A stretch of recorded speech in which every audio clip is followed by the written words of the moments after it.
সবচাইতে কষ্ট লেগেছে। আমাকে নিয়ে আসা হলো, নিয়ে আসা বলতেছে হুজুর পিছনে দাঁড়ায় থাকেন, আমরা কি দারোয়ান? এই 16 বছর স্বৈরাচার বাতিলের শক্তি নিয়ে যারা সারা বাংলাদেশ চলেছে তারাও এই দুঃসাহস দেখায় নাই, এই দুঃসাহস তারাও দেখায় না। আলিমকে পিছনে রেখে বলবে দাঁড়া থাকেন আর আমরা কথা বলি, এটা তো একেবারে খারাপ জিনিস হয়েছে। আজকে যে ব্যক্তি করেছে তাদেরকে ময়দান থেকে মাপ চাওয়া দরকার। আমি ভদ্র হওয়ার কথা কেন বলছি শোনান। এই যে আজকে কিছুক্ষণ আগে আজিজুল হক কলেজে কনসার্ট হলো, রব্বানে নাচে কোমর দোলায়া, আছে না? কিছুক্ষণ আগে শুরু হয়ে গেল, আসাই যায় না, কোরআনের মাহফিলে মানুষ পাওয়া যায় না। আর গানের কনসার্টে দে দে দে সাকানা কাঁদে, মানুষের অভাব হয় না, আছে না নাই? সেই রব্বানে নাচে কোমর দোলায়া দেখতে যে মেহেদি হাসান নামে সাবগ্রাম বগুড়া সদরের একটা ছেলে চাকুকে ইন্না লিল্লাহি ওয়া ইন্না ইলাইহি কবরুন। আমি ভূমিকা টানবো না মূল আলোচনা শুরু করব? সরাসরি আলোচনা করলে কি বুঝবেন বলেন তো? একটা জমির যদি আল না বাঁধেন পানি দিলে থাকবে? হ্যাঁ, আপনারা তো কৃষক মানুষ, আলির আগে আল বাঁধতে হয়, তারপরে পানি দিতে হয়। যদি আল না বাঁধেন সারাদিন পানি দিলেও কাজ হবে না। তো একটা মাহফিল গঠন করতে হলে ভূমিকার প্রয়োজন হয়। তো এই গভীর রাতে কি দিবেন? এই কাজ করবেন না। যেখানে শুনতে যাবেন, যারা আয়োজন করবেন, যদি আপনারা মনে করেন যে প্রধান অতিথিগুলোই আলোচনা করবে, তাহলে তাদেরকে ডেকে ছোটোখাটো একটা অনুষ্ঠান করেন। যদি তাদের জনপ্রিয়তা থাকে তারা আসবে, বক্তার জন্য আপনারা নিবেন না এটা। আর যদি বলেন না কোরআনের মাহফিল শোনাবো, তাহলে অতিথিকে নিয়ে এসে কথা বলা প্রয়োজন হলে বসে রাখবেন, শেষ পর্যন্ত শুনে বাড়ি যাবে, শেষে কথা বলে যাবে।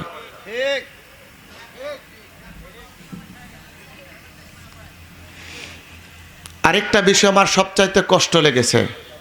আমাকে নিয়ে আসা হলো, নিয়ে আসা বলতেছে হুজুর পিছনে দাঁড়ায় থাকেন, আমরা কি দারোয়ান? এই 16 বছর স্বৈরাচার বাতিলের শক্তি নিয়ে যারা সারা বাংলাদেশ চলেছে তারাও এই দুঃসাহস দেখায় নাই,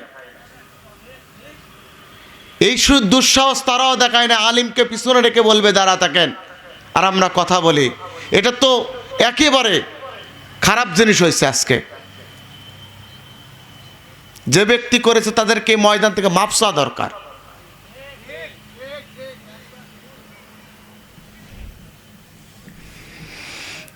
আসসালামু আলাইকুম ওয়া রাহমাতুল্লাহি ওয়া বারাকাতুহু। ইন্নাল হামদালিল্লাহিল আকরামিল্লাযী খালাকাল ইনসান ওয়া কাররামা ওয়া আল্লামাহু মিনাল বায়ানি মা লাম ইয়ালাম। فسبحان الذي لا يحصى امتنانه باللسان ولا بالقلم، ونشهد أن لا إله إلا الله وحده لا شريك له، ونشهد أن سيدنا ومولانا محمدا عبد الله ورسوله الذي أرسله الله بالحق بشيرا ونذيرا وداعيا إلى الله بإذنه وسراجا وقمرا منيرا. أما بعد فقد قال الله تعالى في كلامه المجيد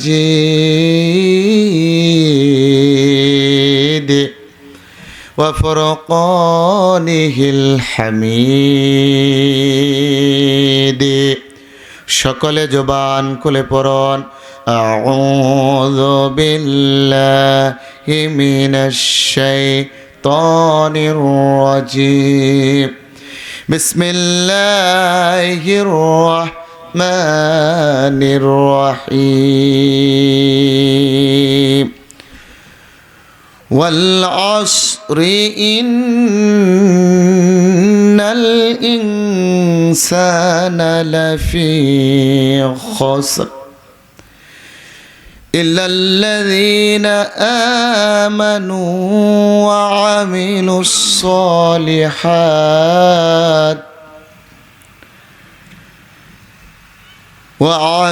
الصالحات وتواصوا بالحق وتواصوا بالصبر إن الله وملائكته يصلون على النبي يا أيها الذين آمنوا صلوا عليه وسلموا تسليما اللهم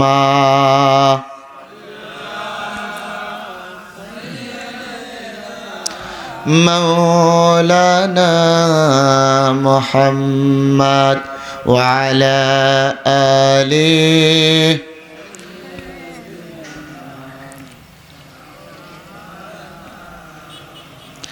إن القياريح الصبا يوما إلى أرض الحرام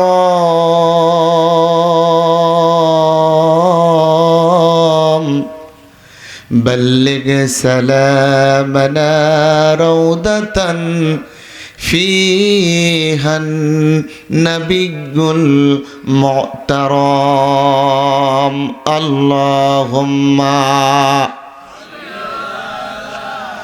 سيدنا مولانا محمد وعلى آله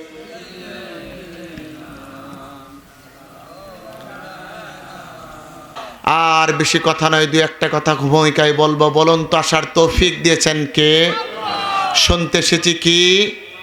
জোরে বলেন, শুনতে এসেছি কি? কোরআনের মর্যাদা কম না বেশি? আল্লাহ রাব্বুল আলামিন বলছেন 10 নম্বর সূরা 11 নম্বর পারা 14 নম্বর পৃষ্ঠা 7 নম্বর লাইনের 58 নম্বর আয়াতের ভিতরে আল্লাহ পাক বলছেন কুল বিফাদলিল্লাহি ওয়া বিরহমাতিহি ফাবিযালিকা ফালইফরাহু হুয়া খায়রুম মিম্মা ইয়াজমাউন। আল্লাহ রাব্বুল আলামিন বলেন, আমি তামাম পৃথিবীর মানুষকে জানায়া দেন, এই মানুষগুলো দুনিয়ার জিন্দেগিতে আল্লাহর যত ফদল দেখতে পায়, আল্লাহর যত অনুগ্রহ আর রহমত দেখতে পায়, আল্লাহর সকল অনুগ্রহ, আল্লাহর পৃথিবীতে যত অনুগ্রহ রয়েছে, ফদল রয়েছে আর রহমত রয়েছে, সকল অনুগ্রহের চাইতে বান্দার উপর আল্লাহর সর্বশ্রেষ্ঠ অনুগ্রহ হলো আল্লাহ বান্দাকে কোরআন নামক কিতাব নাজিল করে দিয়েছে। আল্লাহর কাছ থেকে সর্বশ্রেষ্ঠ দুইটা অনুগ্রহ, একটা অনুগ্রহ আর একটা রহমত। অনুগ্রহ ফদল শব্দের ব্যাখ্যায় তাফসিরে বাইজাবির ভিতর আল্লামা নাসিরউদ্দিন বাইজাবি বলছেন, মানুষের উপর আল্লাহর সর্বশ্রেষ্ঠ অনুগ্রহ হলো কোরআন, আর মানুষের উপরে আল্লাহর পক্ষ থেকে আরেকটা রহমত, সেটা হলো দুনিয়া আখিরাতের বাদশা পয়গম্বরে আলম জনাবে মুহাম্মদ রাসূলুল্লাহ। সুতরাং কোরআন ফদল নামক কোরআন যে যারা পেয়েছ, রাহমাতাল লিল আলামিন রহমত নামক নবী যারা পেয়েছ, ফাবিযালিকা ফালইফরাহু, সুতরাং তারা আনন্দ করো। তার মানে কোরআনের মাহফিলে এসেছেন যারা, কোরআনের সম্মানে আনন্দ করবে তারা কথা কা। কেননা এই কোরআন হলো মর্যাদাবান কোরআন। কোরআনটা এসেছে কি জন্য? আল্লাহ রাব্বুল আলামিন তারও ব্যাখ্যা করছেন, কিতাবুন আনজালনাহু ইলাইকা লিতুখরিজান নাসা মিনাজ যুলুমাতি ইলান নূর। আল্লাহ রাব্বুল আলামিন বলেন, না গো ও নবী, আপনার উপরে এই কোরআনটা নাজিল করে দিয়েছি।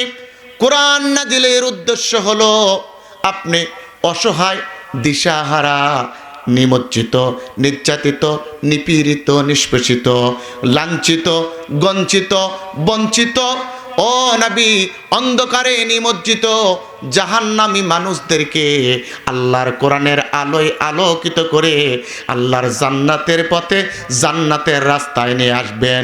এই জন্য আমি আল্লাহ কোরআনটা আপনার প্রতি নাজিল করে দিয়েছি। তাহলে অন্ধকার থেকে আলোর পথে ফিরে আনার জন্য যিনি কোরআনটা নাজিল করে দিয়েছেন তিনি কে?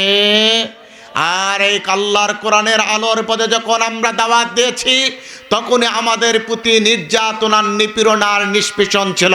কথা বলুন ঠিক কিনা? সুতরাং ইসলামের সুমহান মর্যাদা রক্ষার জন্য, বাংলাদেশের স্বাধীনতা সার্বভৌমত্বকে রক্ষা করার জন্য, ভারতের আগ্রাসন থেকে মুক্ত রাখতে হলে অবশ্যই আমাদেরকে আবার রক্ত দেওয়ার জন্য প্রস্তুত থাকতে হবে। আমাদেরকে শাহাদাতের তামান্নায় উজ্জীবিত হতে হবে। আমাদের 47-এর মতো, 52-এর মতো, 69-এর মতো, 71-এর মতো, এমনকি 24-এর মতো আমাদেরকে রক্ত দেওয়ার জন্য প্রস্তুত থাকতে হবে। কে কে রাজি আছেন? তো হাত তো আল্লাহকে দেখা দেয়।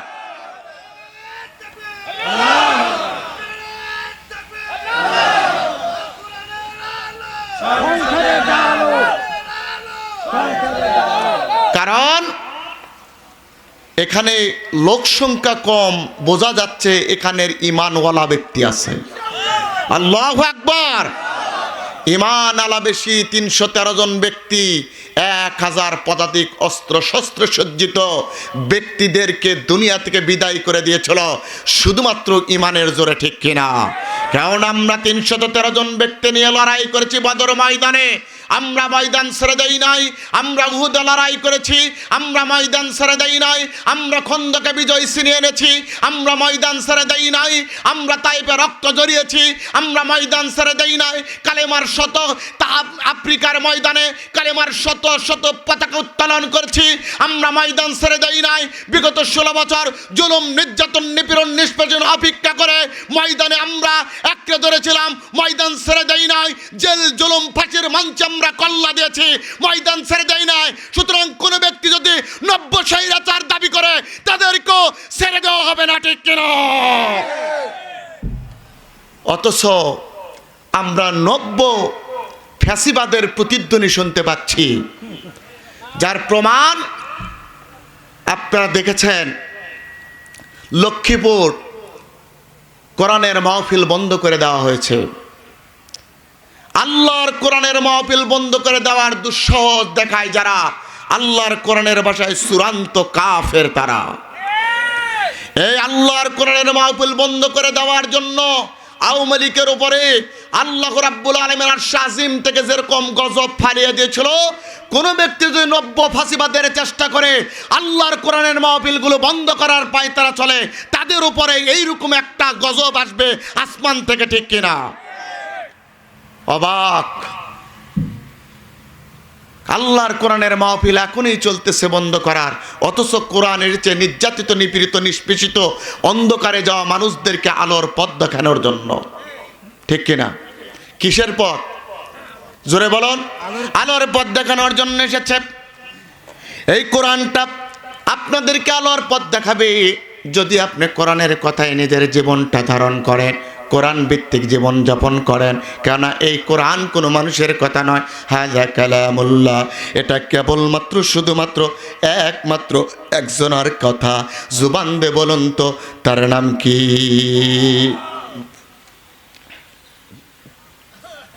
সম্মানিত ভাইরা, রাত যত গভীর হয়, গভীরে তুললে কষ্ট হয়। আমার ভাইরা, হাযা কালামুল্লাহ, আরেকবার জবান দে বলুন তো, এই কালামটা কার? আল্লাহ রাব্বুল আলামিন বললেন কোরআনটা হলো পবিত্র। সেই পবিত্র কোরআনুল কারীমকে কেউ বন্ধ করার চেষ্টা করবেন না, বাধা দেওয়ার চেষ্টা করবেন না। অতীতে যত জালিমগুলো রয়েছে আল্লাহর কোরআনের সাথে লড়াই করে টিকতে পারে নাই, ভবিষ্যতে যত জালিম আসবে আল্লাহর কোরআনের সাথে লড়াই করে টিকতে পারবে না। কারণ এই কোরআনটা হলো পবিত্র। কোরআন যিনি নাজিল করেছেন তিনিও পবিত্র, কোরআন যার উপরে নাজিল হয়েছে তিনিও পবিত্র। কথা বলেন ঠিক কিনা? আল্লাহ পাক বলে ইন্নাহু লাকুরআনুন কারীম ফি কিতাবিম মাকনুন লা ইয়ামাসসুহু ইল্লাল মুতাহহারুন। আল্লাহ রাব্বুল আলামিন বলেন পবিত্র কালামুল্লাহ শরীফ, এই পবিত্র কালামুল্লাহ শরীফ আমার পক্ষ থেকে আমি নাজিল করে দিয়েছি। সুতরাং পবিত্র কালামুল্লাহ শরীফের পবিত্র কোরআনের দাওয়াত দেয় যারা, দাওয়াত দেওয়ার পর এই কোরআনের নীতি রীতি আইন কানুন বিধি বিধান মেনে নেয় যারা, আমি আল্লাহ বললাম ওয়া হুদা ওয়া রাহমা, হেদায়েত আর রহমত পায় তারা, ওয়া বুশরা লিল মুসলিমিন, হেদায়েত আর রহমত পায় যারা, আমি আল্লাহ বললাম আমার জান্নাতের সুসংবাদ পায় তারা। তাহলে আল্লাহর জান্নাত পাওয়ার জন্য এখান থেকে হেদায়েত নিয়ে বাড়ি ফিরব। এই যতক্ষণ আলোচনা চলে ততক্ষণ শেষ পর্যন্ত শুনে বাড়ি যাব। কে কে হাত তোলেন? ইনশাআল্লাহ। আমার ভাইরা, এই যতটুকু আমরা সময় পাই এইটুকুর ভিতরে তাফসীর করার চেষ্টা করব। আল্লাহ যেন তৌফিক দেয়, বলুন আমিন। আমার ভাইরা, আমি যে সূরা আপনাদের সামনে তেলাওয়াত করেছি পবিত্র কালামুল্লাহ শরীফের ভিতরে তিনটা সূরা সবচাইতে ছোট। একটা হলো আসর, একটা হলো নসর, আর একটা হলো সূরাতুল কাউসার। কয়টা সূরা? তিনটা সূরা। তার ভিতরে আসর, নসর আর কাউসার। বলুন তো কয়টা সূরা? তিনটা। 1 নাম্বার, 2 নাম্বার আর 3 নাম্বার সূরাতুল কাউসার। এই সূরাতুল আসর আপনাদের সামনে তেলাওয়াত করছি, এখান থেকে তাফসীর করার চেষ্টা করব। আল্লাহ যেন কবুল করুন, মঞ্জুর করুন, বলুন আমিন। আমার ভাইরা, সূরাটির নাম হলো সূরাতুল আসর। আসর শব্দের অর্থ হলো সময় বা যুগ। আসর শব্দের অর্থ কি? সময় বা যুগ। এখানে আয়াত আছে 3টি, রুকু আছে 1টি, শব্দ আছে 14টি, অক্ষর আছে 68টি, জবর আছে 25টি, জের আছে 13টি, পেশ আছে 3টি। সকল ওলামায়ে কেরামদের মতে সূরাটি নাজিল হয়েছে মক্কায়। চিৎকার দেবেন আল্লাহু আকবার। এইবার জানতে চাই সূরাতে আয়াত আছে কয়টি? জোরে বলেন কয়টি? রুকু আছে কয়টি? 1টি, শব্দ আছে 14টি, অক্ষর আছে 68টি, এর ভিতরে জবর আছে 25টি, জের আছে 13টি, আর পেশ আছে 3টি। সকল ওলামায়ে কেরামদের মতে সূরাটি নাজিল হয়েছে মক্কায়। আর একবার চিৎকার দেবেন আল্লাহু আকবার। মনে থাকবে তো? কেমনে নাজিল হলো, কেমনে নাজিল হলো? আপনারা দোয়া করেছেন সারা পৃথিবীর নির্ভরযোগ্য 4টি তাফসীর গ্রন্থ থেকে আপনাদেরকে নাজিল হওয়ার প্রেক্ষাপটটা, ঘটনাটা আপনাদেরকে জানায় দেয়। কেননা তাফসীর করতে হলে 17টি বিষয়ের আলোকপাত করা লাগে। তার মধ্যে 1 নম্বরে বান্দা শানে নজুল, 5টি জিনিস তো আলোকপাত করবে। প্রথম নম্বর যদি ওটার শানে নজুল থাকে, তাফসীরের দাবি হলো সর্বপ্রথম শানে নজুল বলা। শানে নজুল না বুঝলে আপনি বুঝবেন না। সারা পৃথিবীর জগৎ বিখ্যাত 4টি তাফসীর গ্রন্থ থেকে আপনাদেরকে জানিয়ে দিচ্ছি। 1 নম্বর তাফসীর গ্রন্থ হলো তাফসীরে কাবির, লিখেছেন ইমাম আবু আব্দুল্লাহ মুহাম্মদ ইবনে উমর ফখরুদ্দিন আর-রাজি। তাফসীরে কাবিরের ভিতরে বর্ণনা করে। 2 নম্বর আল জামিউল বায়ান ফি তাফসীরুল কোরআন, আবু জাফর মুহাম্মদ আজ-জারির আত-তাবারি তাফসীরে তাবারির ভিতরে বর্ণনা করেন।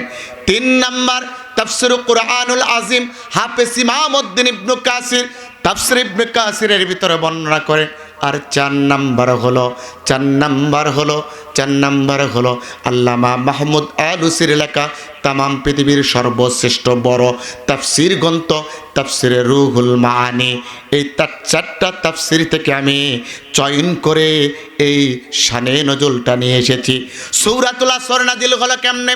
আল্লাহর নবী মক্কাতুল মুকাররমার ভিতরে আল্লাহর নবী ওহী পাওয়ার পর আল্লাহ পাক আবার ওহী করলেন, ওয়া আনযির আশিরাতাকাল আকরাবিন।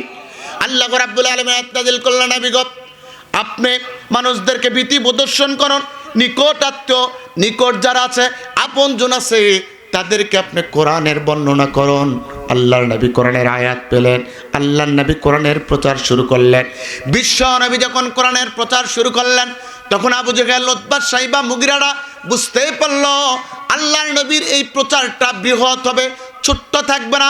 মুহাম্মাদের দল আস্তে আস্তে বড় হবে, কারণ মুহাম্মদ হলো সত্যবাদী, মুহাম্মদ হলো সাদিকুল আমিন, মুহাম্মদ হলো ন্যায়পরায়ণ ব্যক্তি। মুহাম্মদ যে কিতাবের দাওয়াত দিচ্ছে এটাও সত্য কিতাব। সুতরাং মুহাম্মদকে কোনোদিন এই সত্য কিতাব থেকে মুহাম্মাদের কিতাব যদি সত্য কিতাবের আলোচনা বন্ধ করে দেওয়া যায় তাহলে মুহাম্মাদকে এখনই আটকানো যাবে। আর মুহাম্মাদের এই প্রচার যদি বন্ধ করা না যায় মুহাম্মাদের দল বড় হবে, মুহাম্মদকে আটকানো যাবে না। কেননা মুহাম্মদ দাওয়াত দেয় কার কথা? মুহাম্মদ দাওয়াত দেয় কোন কিতাবের? জোরে বলেন কোন কিতাবের? আজ থেকে ১৫০০ বছর পূর্বে মুহাম্মাদের বিরোধিতা করেছে, মুহাম্মাদের দল বড় হবে। আজকে ১৫০০ বছর পূর্বে বিগত ১৬ বছর স্বৈরাচার ফাসিস্ট হাসিনাও চিন্তা করেছিল বাংলাদেশ জামাত ইসলামী এবং ইসলামী আন্দোলনের যত ব্যক্তিগুলো আছে এরা আল্লাহর কোরআনের দাওয়াত দেয়, আল্লাহর হুকুমিয়তের দাওয়াত দেয়, এই দল ছুটে থাকবে না, এই দল বড় হবে। টেকনাফ থেকে তেতুলিয়া, রূপসা থেকে পাতুরিয়া, সুন্দরবন থেকে বান্দরবন পর্যন্ত আল্লাহর কোরআনের বিস্তৃতি হবে, রাষ্ট্র ক্ষমতায় আল্লাহর কোরআন যাবে। এই জন্য নিরপরাধ আলিমদেরকে হত্যা করেছে, ঠিক কিনা?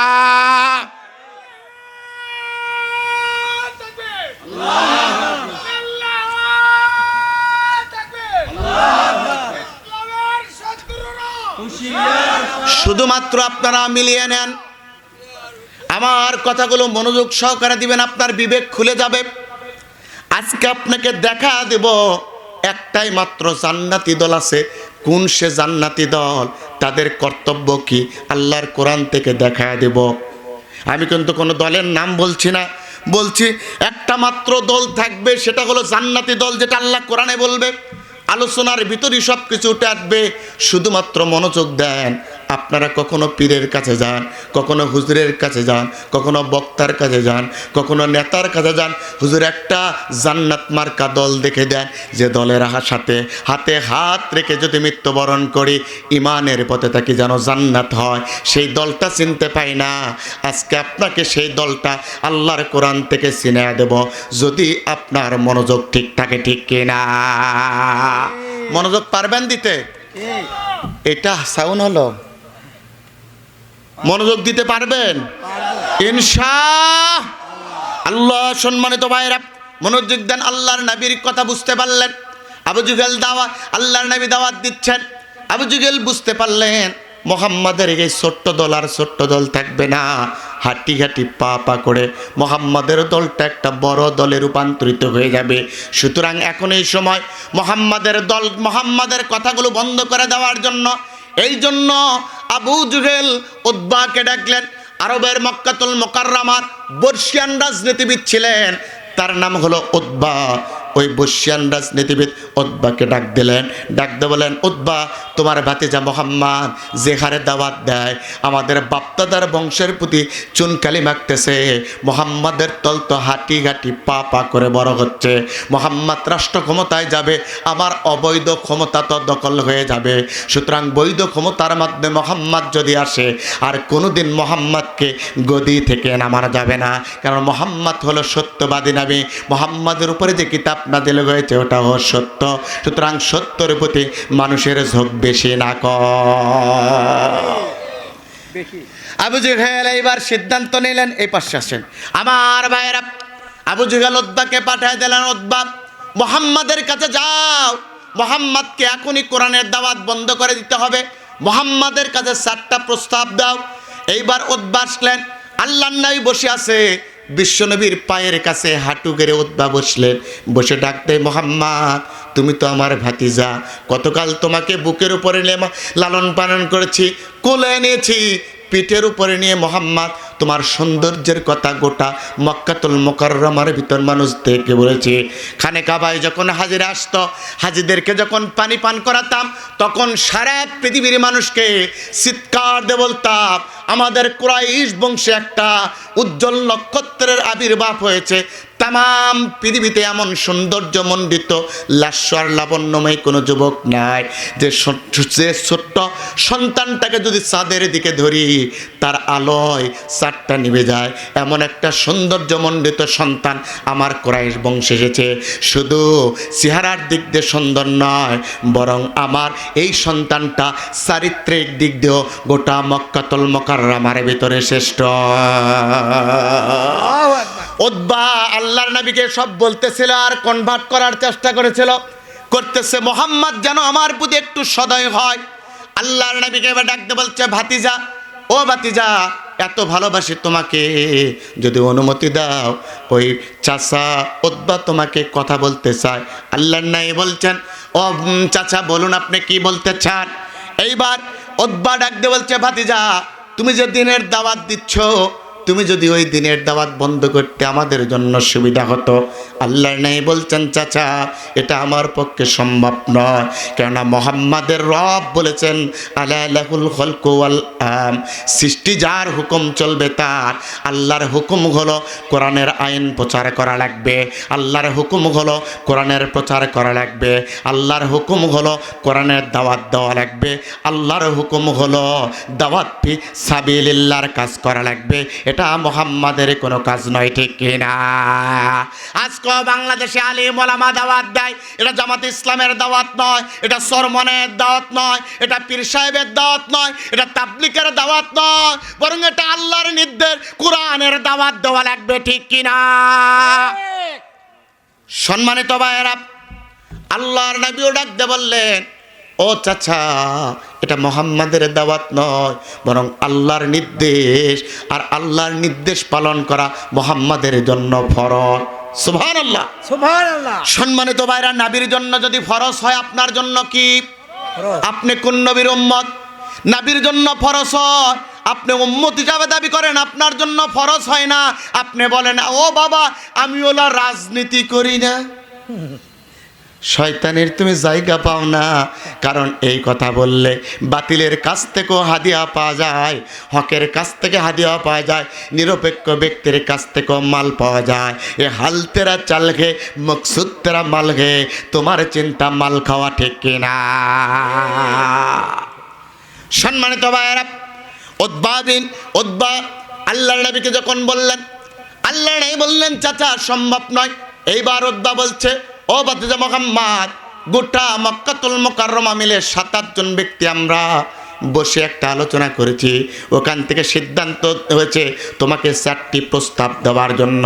আল্লাহর নবী বললেন, ও চাচা কি সেই প্রস্তাব, আপনি বলো।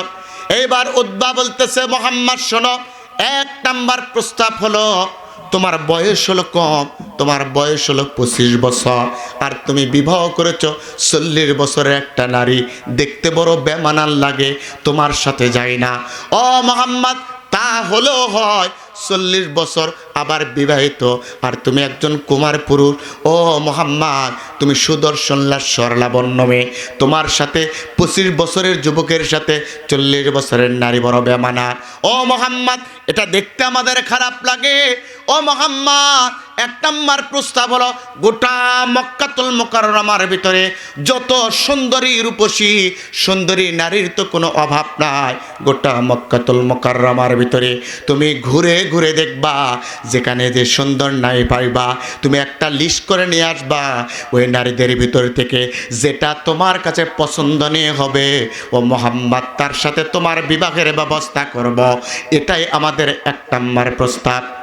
2 নম্বর প্রস্তাব, মুহাম্মদ শোনো, ও মুহাম্মদ, ছোট্টবেলায় তোমার বাবা মারা গেছে, আর ছোট্টবেলায় তোমার মা মারা গেছে, ভালো একটা ঘর নাই, থাকার ঠিক মতো তোমার জায়গা নাই, তোমার ঘরের দরকার।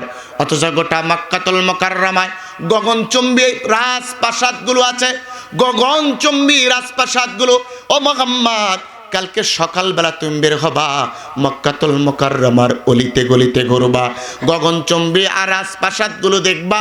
যে রাজপ্রাসাদ তোমার কাছে পছন্দনীয় হবে ওই রকম রাজপ্রাসাদের কথা আমাদেরকে বলবা। যদি তুমি চাও যেটা পছন্দ হবে ওটা তোমার নামে লিখে দেব, আর যদি ওইটাই না চাও তাহলে ওই রকম একটা রাজপ্রাসাদ তোমাকে নির্মাণ করে দেব। মুহাম্মদ, এটা হলো 2 নম্বর প্রস্তাব। 3 নম্বর প্রস্তাব, মুহাম্মদ শোনো। ও মুহাম্মদ, আমি জানি ছোট্টবেলায় তোমার বাবা মারা গেছে, ব্যবসার কাজে সিরিয়ায় যে দুনিয়া থেকে বিদায় নিয়েছে। তোমার আব্বাকে দেখতে গিয়ে তোমার মাও দুনিয়া থেকে বিদায় নিয়েছে। তোমার আব্বাকে যখন কবর দেখতে যায়, আব্বার কবর জিয়ারতের জন্য তোমাকে নিয়ে চলে যায়। আসার পথে আবওয়া নামক স্থানে তোমার মাও দুনিয়া থেকে বিদায় নেয়। মুহাম্মদ, এটা বড় করুণ একটা দৃশ্য। ছোটবেলায় তোমার আব্বা নাই, ছোটবেলায় তোমার আম্মা নাই। ও মুহাম্মদ, ছোট্ট ইতিম তুমি, ঠিক মতো টাকা নাই, পয়সা নাই, সম্পদ বেশি অর্জন করতে পারো না। ও মুহাম্মদ, জানি তোমার হাতের অবস্থা ভালো না। যদি মুহাম্মদ 3 নাম্বার প্রশ্ন হলো উত্তর, 3 নাম্বার তোমাকে প্রস্তাব দিলাম, মুহাম্মদ যদি আমাদের কথা মেনে নাও তাহলে গোটা মক্কাতুল মুকাররমার সম্পদগুলো এক জায়গায় একত্রিত করে অর্ধেক সম্পদ তোমার নামে লিখে দিব। সূর্য উঠতে দেরি ও মুহাম্মদ, সকালবেলা কোটিপতি হতে তোমার দেরি হবে না। আল্লাহর নবীকে প্রস্তাব দিলেন কয়টা? জোরে বলেন কয়টা? আল্লাহর নবীকে প্রস্তাব দিলেন 3টা। এইবার বলছে উতবা বিন রাবিয়া ডাক দিয়ে বলছে, ও মুহাম্মদ, 4র্থ নম্বর প্রশ্ন ছিল বাড়ি দিতে নারী দিতে চাইলাম, বাড়ি দিতে চাইলাম, গাড়ি দিতে চাইলাম। 4র্থ নম্বর, একটা মানুষের পূর্ণাঙ্গতা পাওয়ার জন্য ক্ষমতার দরকার আছে। ক্ষমতার দরকার আছে না নাই? ক্ষমতার দরকার আছে। ও মুহাম্মদ, ক্ষমতা লাগবে। সুতরাং বাড়ি গাড়ি অর্থের সাথে ক্ষমতারও প্রস্তাব দিলাম। মুহাম্মদ শোনো, তুমি যদি চাও তাহলে গোটা মক্কাতুল মুকাররমার গভর্নর হিসাবে তোমাকে আমরা সিলেক্টেড করব। তুমি গভর্নর হবা, আমরা তোমার নেতৃত্ব মেনে নেব। কিন্তু সত্য হলো তোমার দিনের প্রচার বন্ধ করা লাগবে, তাওহীদের অমেয় কালেমার দাওয়াত দেওয়া যাবে না। আল্লাহর নবী বললেন, চাচা সব কিছু মানতে রাজি আছি, বাড়ি গাড়ি টাকা পয়সা ক্ষমতার দরকার নাই, তারপরও তাওহীদের অমেয় কালেমার দাওয়াত বন্ধ করতে রাজি না। ইসলামপন্থীদেরকেও বাংলাদেশে 16 বছর প্রস্তাব দেওয়া হয়েছিল, মন্ত্রিত্ব দিব, এমপিত্ব দিব, টাকা দিব, পয়সা দিব, তোমাদের দলের উপর নির্যাতন নিপীড়ন করা হবে না। শর্ত হলো তোমরা শুধু আল কোরআনের দাওয়াত দিবা না। ইসলামপন্থীরা বলেছিল জীবন দেব, শাহাদাত বরণ করব, তারপর বাতিল মস্তকের কাছে মস্তক অবনত করব না, বাতিলের কাছে মাথা নেব না। কারণ আল্লাহ নির্দেশ দিয়েছে কোরআনের দাওয়াত দেওয়া লাগবে। জীবন যা কার থাক, ফাঁসি হোক বা না হোক, আল্লাহর কোরআনের দাওয়াত দিতেই থাকবো। এই জন্য তারা ফাঁসির মঞ্চে গিয়েছে, তারপর বাতিলের কাছে মস্তক অবনত করে নাই। ঠিক কিনা?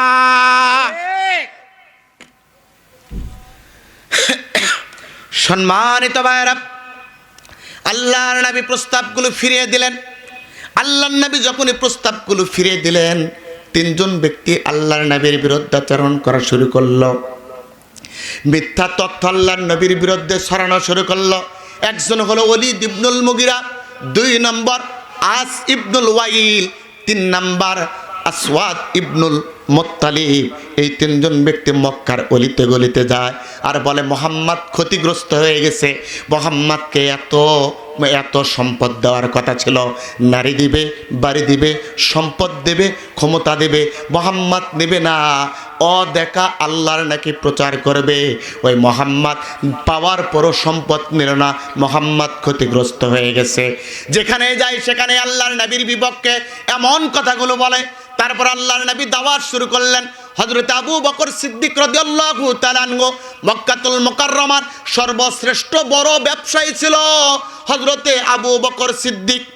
আবু বকরের মতো সর্বশ্রেষ্ঠ ব্যবসায়ী, শীর্ষ ব্যবসায়ী গোটা মক্কাতুল মুকাররমার ভিতরে কেউ ছিল না। আবু বকরকে আল্লাহর নবী দাওয়াত দিলেন। আবু বকর তাওহীদের কালিমা পড়ে মুসলমান হয়ে গেলেন। আবু বকরের সাথে একজন ব্যবসায়িক পার্টনার ছিল, কাতাদা বা কালদা বা কালাদা ইবনুল উসাইদ, কালাদা ইবনুল উসাইদ কিংবা ইবনুল উসাইদ। এই উসাইদের পুত্র আবু বকরের সাথে ব্যবসা করতেন। আবু বকর ইসলাম ধর্ম গ্রহণ করে দিনের দাওয়াত দেওয়া শুরু করলেন, তখন আবু বকরের ব্যবসার ভিতরে একটু ভাটা পড়ল। দিনের দাওয়াতের কারণে ব্যবসায় ক্ষতিগ্রস্ত হতে লাগলো। আবু বকরকে ডাক দিয়ে বলে, আবু বকর, ও বকর, ইসলাম ধর্মে যাওয়ার কারণে ব্যবসায় ক্ষতি হচ্ছে, তুমি ক্ষতি করা তোমার উচিত হয় নাই, তোমার ব্যবসায়িক ক্ষতি হচ্ছে, তোমার ধ্বংস হয়ে যাচ্ছে। আবু বকর এইবার ইবনুল উসাইদের দিকে তাকে বললেন, ব্যবসায়িক ক্ষতি আর ধ্বংস এটা আসল নয়, এটা আমার জন্য মুখ্য বিষয় নয়, বরং যে ব্যক্তি ঈমান আনয়ন করতে পারে নাই, ঈমানের পথে থাকতে পারে নাই, ওই ব্যক্তির চাইতে ক্ষতিগ্রস্ত ব্যক্তি আর আল্লাহর দুনিয়াতে কেউ না। ঈমান বড় না, ঈমান থেকে দূরে যে কুফর বড়। কোনটা বড়? ঈমান বড়। ঈমান বড়, যেটা আমরা প্রমাণ পেয়েছি। বিগত 16 বছর অনেক ব্যক্তি কোরআনের দাওয়াত দেয় নাই, কোরআনের হক কথা বলে নাই, মাঠে ময়দানে কুলু পেটেছিল, ওদেরকে বললেই বলে হুজুর জীবনের ভয়, জীবনের ভয়, ওরা সত্য বলে নাই। আর আমরা ঈমান রক্ষার জন্য জীবন দিয়েছি, বাতিলের কাছে মাথা অবনত করি নাই, ঠিক কিনা? সম্মানিত ভাইরা, আবু বকরকে যখন বারবার বলছে, এইদিকে চারদিকে বিশ্ব নবীর বিপক্ষে প্রপাগান্ডা ছড়ানো হচ্ছে। আল্লাহর নবী এমন সময় মক্কাতুল মুকাররমার কাবার আঙ্গিনায় আল্লাহর নবী বসে আছে। সঙ্গে সঙ্গে জিব্রাইল, আল্লাহ ডাক দেয়, জিব্রাইল যাও রে, জিব্রাইল যাও যাও যাও, আমার বন্ধুকে ক্ষতির প্রভাবটা তারা জানায় দিচ্ছে।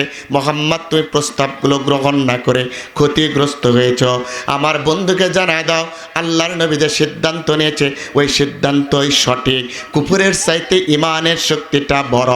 সুতরাং আল্লাহর নবী কখনো ক্ষতিগ্রস্ত হয় নাই, বরং যারা ঈমান আনয়ন করে নাই তারাই ক্ষতিগ্রস্ত হয়েছে। ও জিব্রাইল যাও রে, জিব্রাইল যাও, আমি জানায় দিলাম তাম পৃথিবীর সৃষ্টির আগে বাইতুল ইজ্জা নামক স্থানতে আমি রব্বুল ইজ্জত ওয়াল জালাল সূরাতুল আসর নামক একটা সূরা আমি আল্লাহ পাক লিখে দিয়েছি। এর ভিতরে আয়াত দিয়েছিলাম 3টি, রুকু দিয়েছিলাম 1টি, শব্দ দিয়েছিলাম 14টি, অক্ষর দিয়েছিলাম 68টি, আর জবর দিয়েছিলাম 25টি, জের দিয়েছিলাম 13টি, পেজ দিয়েছিলাম 3টি। হ্যাঁ জিব্রাইল যাও রে, জিব্রাইল যাও যাও যাও, তাম পৃথিবী সৃষ্টির 50,000 বছর পূর্বে লৌহে মাহফুজের কলম দ্বারা লিখিত বাইতুল ইজ্জা নামক স্থান থেকে সূরাতুল আসরের 3টি আয়াত আমার বন্ধুর উপরে মেসেজ আকারে সেন্ড করে দিয়ে ইমানদারদের লাভের বিষয় আর বাতিলদের ক্ষতির বিষয় আমার বন্ধুকে জানায় দেয়। জিব্রাইল আসলেন, সালাম দিলেন, ইয়া রাসূলুল্লাহ, ইয়া হাবিবাল্লাহ, মস্তক উত্তোলন করুন, আপনার জন্য আল্লাহ সুসংবাদ দিয়েছেন। তাম পৃথিবী সৃষ্টির 50,000 বছর পূর্বে লৌহে মাহফুজের কলম দ্বারা আমার আল্লাহ একটা সূরা লিখেছে বাইতুল ইজ্জা নামক স্থানে। ওই সূরাটির নাম হলো সূরাতুল আসর। তার ভিতরে আয়াত দিয়েছে 3টি, রুকু দিয়েছে 1টি, শব্দ দিয়েছে 14টি, বর্ণ দিয়েছে 68টি। ও নবী, আপনি গ্রহণ করুন। আর আপনার উম্মতদেরকে জানা দেয়, কোনো উম্মত যদি এই সূরাতুল আসরের 68টি অক্ষর এক বাক্যে তেলাওয়াত করে, আমার আল্লাহ খুশি হয়ে তার আমলনামায় 680টি নেক দ্বারা পরিপূর্ণ করে দেয়। জিব্রাইল আসলেন, সূরাতুল আসর নাজিল হয়ে গেল। কোন সূরা? আমার সাথে সকালে পড়ুন, আল্লাহ বলছেন, ওয়াল আসরি ইন্নাল ইনসানা লাফি খুসর ইল্লাল্লাযীনা আমানু ওয়া আমিলুস সলিহাত ওয়া তাওয়াসাউ বিল হাক্কি ওয়া তাওয়াসাউ বিস সাবর। আল্লাহ রাব্বুল আলামিন বললেন, ওয়াল আসরি, আসরের কসম, সময়ের আসর শব্দের অর্থ হলো সময়।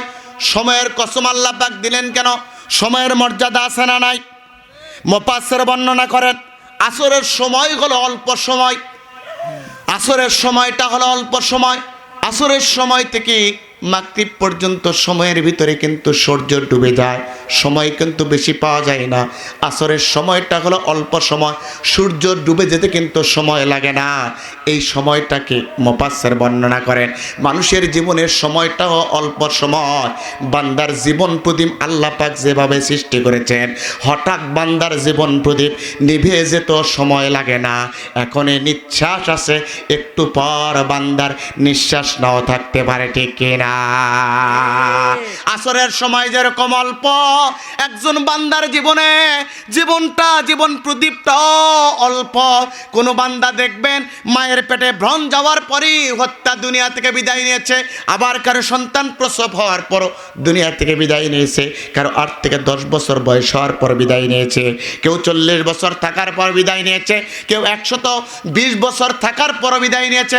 অর্থাৎ সময় আল্লাহ পাক যাকে যেভাবে দিয়েছে ওইভাবে বান্দাটা নিয়েছে। সেই জন্য আল্লাহ বলছেন তোমার সময়টা কিন্তু অল্প, অল্প সময় দিয়ে আখিরাতের জীবনটা গড়া লাগবে, চিরস্থায়ী আল্লাহর জান্নাত কিনা লাগবে। আসরের সময় কতটুকু? অল্প। জোরে বলুন, অল্প। কতটুকু? অল্প সময় দিয়ে আল্লাহর জান্নাত কিনা লাগবে, কথা বলুন ঠিক কিনা? ঠিক। এর ব্যাখ্যা করতে গিয়ে মুফাসসির বর্ণনা করতেছেন, মুফাসসিররা বলতে আসরের সময়টা হলো অল্প। সেই আসরের সময়টাকে মুফাসসির ব্যাখ্যা করতে গিয়ে বলছেন আল্লাহ ডাক দেয় ও পৃথিবীর মানুষেরা যেন অল্প সময়ে তাম পৃথিবীর সব মানুষ ক্ষতিগ্রস্ত, তাম পৃথিবীর সব মানুষ ক্ষতিগ্রস্ত। কেন আল্লাহ বলছে ইন্নাল ইনসানা লাফি খুসর। আল্লাহ বলেন দুনিয়ার সব মানুষ ক্ষতিগ্রস্ত। প্রশ্ন আসতে পারে হুজুর, দুনিয়ার সব মানুষ যদি ক্ষতিগ্রস্ত হয় জান্নাতে যাবে কারা? আল্লাহ ডাকতে বলছে দুনিয়ার সব মানুষ ক্ষতিগ্রস্ত একটা দল ছাড়া, দুনিয়ার সব দল ক্ষতিগ্রস্ত একটা দল ছাড়া। যে দলের ভিতরে 4টি কোয়ালিটি থাকবে ওই দল কেবলমাত্র ক্ষতিটা পুষিয়ে আল্লাহর জান্নাতে চলে যাবে। বরং তো একটা দলে কয়টা বৈশিষ্ট্য থাকবে? জান্নাতি দলে কয়টা বৈশিষ্ট্য থাকবে? জোরে বলুন কয়টা? 4টা। আল্লাহ রাব্বুল আলামিন বলেন 1 নম্বর হলো ইল্লাল্লাযীনা আমানু, ওরা ঈমান আনয়ন করবে। ঈমানের ব্যাখ্যায় মুফাসসির বলতেছেন কেমন ঈমান জানো? ইন্নাল্লাযীনা ক্বালু রাব্বুনাল্লাহ সুম্মা ইসতাকামু, এমন ঈমান যারা ইস্তেকামাত থাকবে, সুদৃঢ় ইস্তেকামাত থাকবে, বিপদে পড়ে জেলে পড়ে ফাঁসির মঞ্চে যে বলবে ক্বালু রাব্বুনাল্লাহ, আমারও পাল্লা, জেল হোক, জুলুম হোক, নির্যাতন হোক, নিপীড়ন হোক, ফাঁসি হোক না কেন, যে জায়গায় যে নির্যাতন শুরু হোক না কেন, ওখানে দাঁড়িয়ে বলবে আল্লাহ ছাড়া আমার কোনো রব নাই, আল্লাহ আমার সব, ঠিক কিনা? ইস্তেকামাত বোঝেন কেমন প্রতিষ্ঠিত থাকা? এই যে বাংলাদেশে ঝড় হয়, আইলা হয়, টর্নেডো হয়, সিডর হয়, হওয়ার পর কিন্তু দেখবেন গাছগুলো ভেঙে পড়ে, পড়ে না? পড়ে। আপনাদের এদিকে পড়ে? ঝড় হয় তছনছ করে ফেলে দেয়, ঝড় হয়, আইলা হয়, টর্নেডো হওয়ার পরে দেখবেন কিছু গাছ ভেঙে পড়ে আর 2-4টা গাছ দাঁড়ায় থাকে। থাকে কি থাকে না? ঝড় ঝাপটা অতিক্রম করে যে গাছগুলো দাঁড়া থাকে এটাকে ইস্তেকামাত বলা হয়। আল্লাহ রাব্বুল আলামিন বলে সুম্মাস্তাকামু, জুলুম, নির্যাতন, নিপীড়ন, নিষ্পেষণ অপেক্ষা করে যারা আল্লাহর কোরআনের পথে সুদৃঢ় থাকবে ওরাই রবকথার উপরে প্রতিষ্ঠিত আছে। আর রবকথার উপরে যারা প্রতিষ্ঠিত থাকবে তাদের সুসংবাদ হলো 3টা। আল্লাহ তাখাফু, তাদের কোনো ভয় নাই, ওয়ালা তাহজান, তাদের কোনো চিন্তা নাই, ওয়াবশিরু বিল জান্নাত, আমি আল্লাহ বললাম তাদের জন্য রয়েছে জান্নাতের সুসংবাদ। এমন ঈমান যাদের থাকবে এই ব্যক্তিগুলোই জান্নাতি কথাকার। 1 নম্বর বৈশিষ্ট্য। 2 নম্বর বৈশিষ্ট্য হলো ওয়া আমিলুস সালিহাত, নেক কাজ করবে। বলুন তো রাস্তা থেকে কষ্টদায়ক বস্তু দূরে ফেলে দেওয়া কি কাজ? জোরে বলে না। কোরআন শিক্ষা করা কি কাজ? আল্লাহর নবী বলছে খায়রুকুম মান তাআল্লামাল কুরআনা ওয়া আল্লামা। ওই ব্যক্তি মানুষের মধ্যে সর্বোত্তম যে কোরআন নিজে শিক্ষা করে অপরকে শিক্ষা দেয়। তাহলে কোরআন শিক্ষা করা, শিক্ষা দেওয়া ভালো কাজ, এই কথা কার? আল্লাহ। মানুষদেরকে নামাজের প্রতি ডাক দেওয়া এটা কি কাজ? এটাও ভালো কাজ। আল্লাহ প্রমাণ দিচ্ছে, আল্লাহ বলে ওয়ামান আহসানু কওলাম মিম্মান দাআ ইলাল্লাহি ওয়া আমিলা সালিহান ওয়া ক্বালা ইন্নানি মিনাল মুসলিমিন। আল্লাহু আকবার। আল্লাহ ভগবান তার কথার চাইতে কার কথা উত্তম হতে পারে? যে মানুষদেরকে সৎপথের দিকে আহ্বান করে আর ভালো কাজ করে, আর শেষে বলো ক্বালা ইন্নানি মিনাল মুসলিমিন, আমি হলাম মুসলমানের অন্তর্ভুক্ত।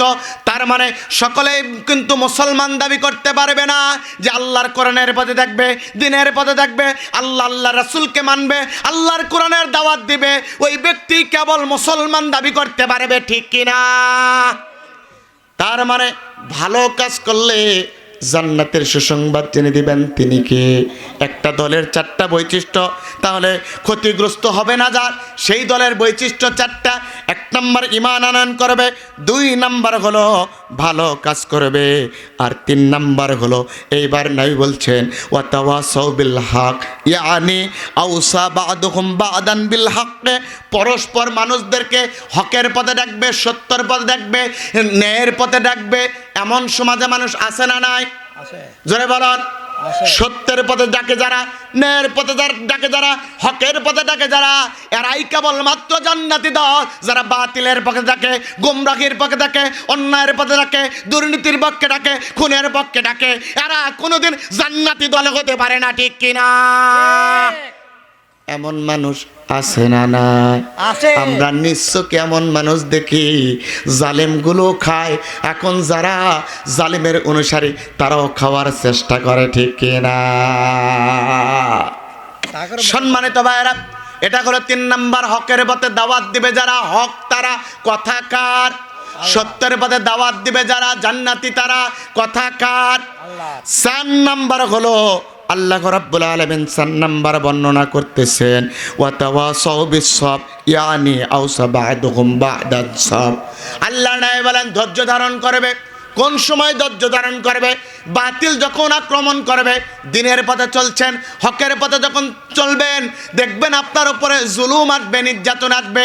আজকে বিগত 16 বছর আমরা দেখেছি যারা কোরআনের দাওয়াত দিয়েছে, ওই দাওয়াতি অনুষ্ঠান থেকে ধরে নিয়ে যে জঙ্গিবাদের কথা বলা হয়েছে, দাওয়াতি অনুষ্ঠান থেকে ধরে নিয়ে গিয়ে এদেরকে সন্ত্রাসী বানানো হয়েছে।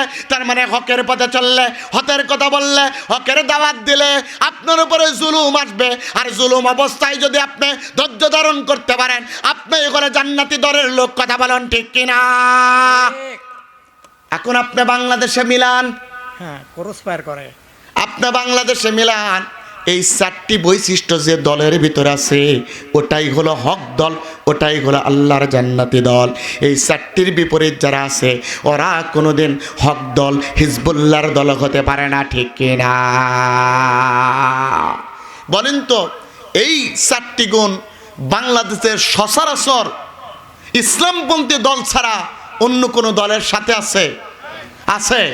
তাহলে আপনি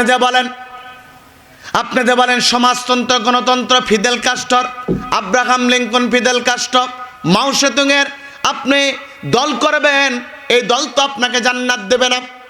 আপনাকে জান্নাত দেবে শুধুমাত্র একমাত্র একটা দল, সেটা হলো হিজবুল্লাহ। যে দলের ভিতরে 4টা বৈশিষ্ট্য থাকবে, একটা হলো ঈমান আনয়ন করবে, 2 নাম্বার ভালো কাজ করবে, 3 নাম্বার হকের দাওয়াত দিবে। আর হকের দাওয়াত দিয়ে 4র্থ নম্বর, হকের দাওয়াত দিতে গিয়ে জুলুম, নির্যাতন, নিপীড়নে যদি পড়ে যায়, তারপর বান্দা ধৈর্য ধারণ করবে, অন্যের উপরে জুলুম করবে না, ঠিক কিনা?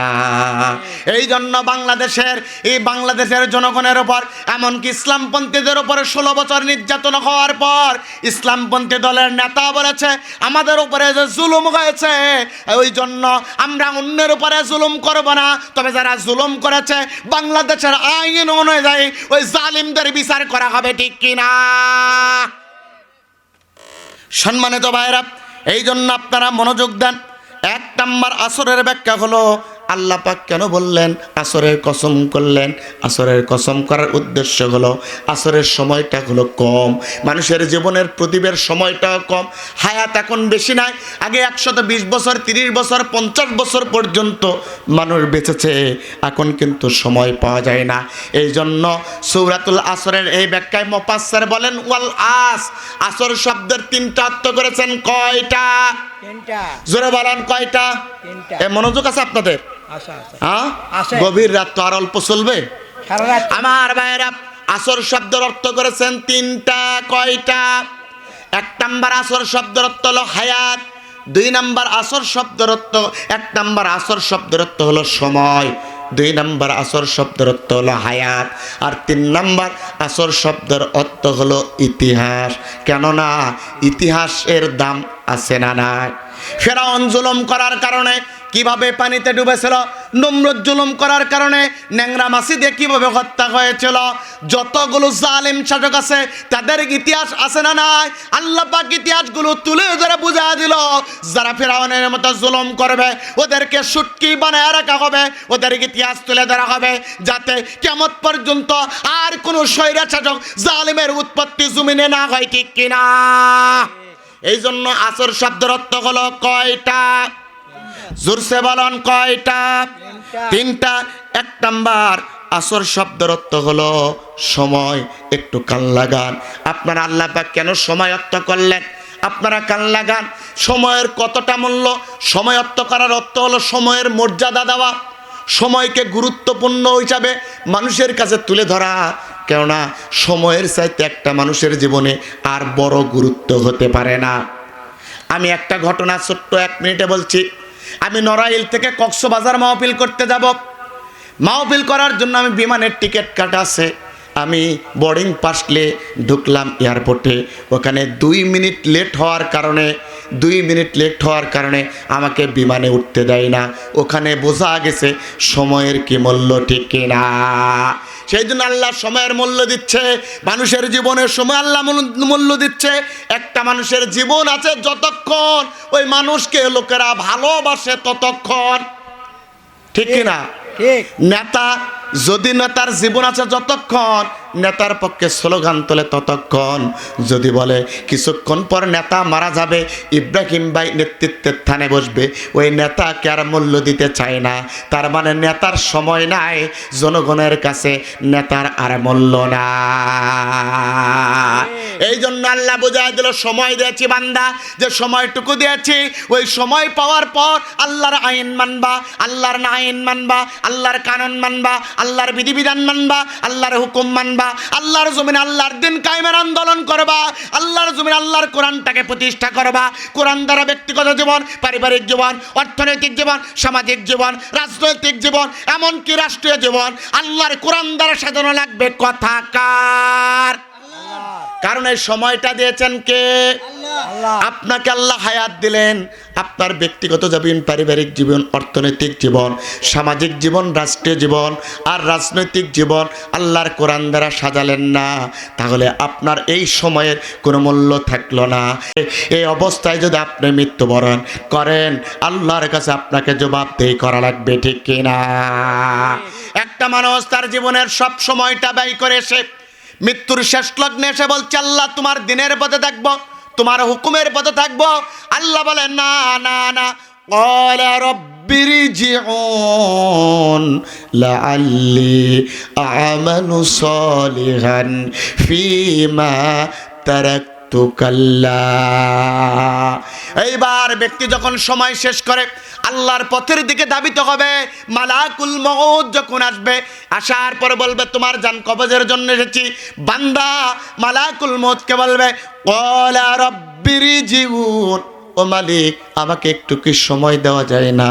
লাআল্লি আ'মাল সালিহান ফীমা তারাকতু কাল্লা, যদি সময় দাও আল্লাহ দুনিয়াতে বেঁচে থেকে ভালো ভালো কাজ করব, তোমার দিনের পথে চলব, তোমার দিনের আন্দোলন করব, এমনকি তোমার কোরআন দ্বারা রাষ্ট্র ক্ষমতা পরিচালনা করব। আল্লাহ বলবে না না, তোমার সময় শেষ, এখন তোমার আসার সময় হয়েছে। সুতরাং সময় থাকতে আল্লাহর পথে চলা লাগবে। লাগবে, সময় থাকতে নিজের জীবন পরিবর্তন করা লাগবে, সময় থাকতে কোরআনের বিধান প্রতিষ্ঠিত করা লাগবে, সময় থাকতে কোরআনের পার্লামেন্ট গঠন করা লাগবে।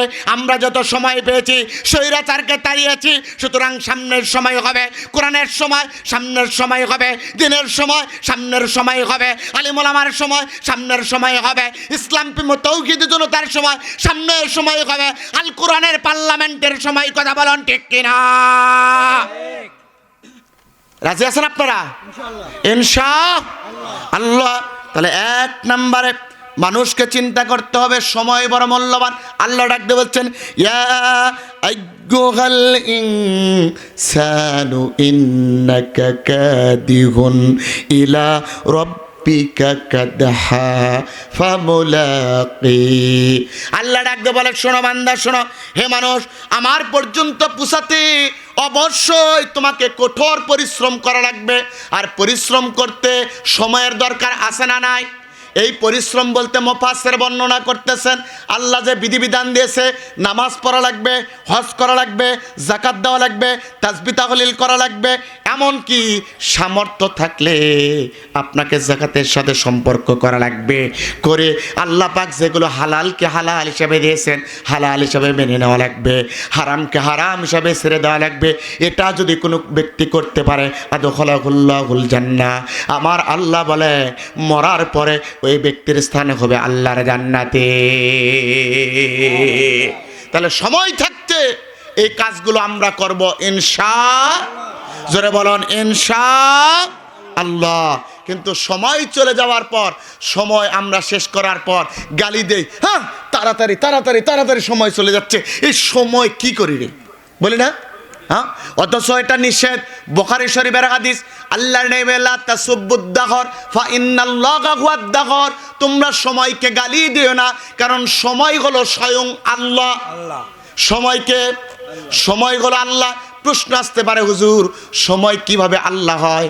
তার ব্যাখ্যার ভিতর আরেকটা হাদিস নিয়ে এসেছেন। হাদিসের ভিতরে বলছে, লা তাসুবুদ্দাহর ফা ইন্নাল্লাহা হুয়া মুকাল্লিবুদ্দাহর। তোমরা সময়কে গালি দিও না, সময় হলো আল্লাহ। কোন অর্থে জানো? সময়ের পরিচালক হলো আল্লাহ, সেই অর্থে। কেন আল্লাহর হুকুম ছাড়া কি সময় চলে? আল্লাহর হুকুম ছাড়া কি বাতাস চলে? আল্লাহর হুকুম ছাড়া কি আকাশ চলে? না না, এই সময় যা কিছু চলে আল্লাহ সেগুলো নিয়ন্ত্রণ করে, ওই হিসাবে আল্লাহ হলেন সময়। সুতরাং তোমরা নিজেরা সময় নষ্ট করে সময়কে গালি দিলে আল্লাহকে গালি দেওয়া হয়।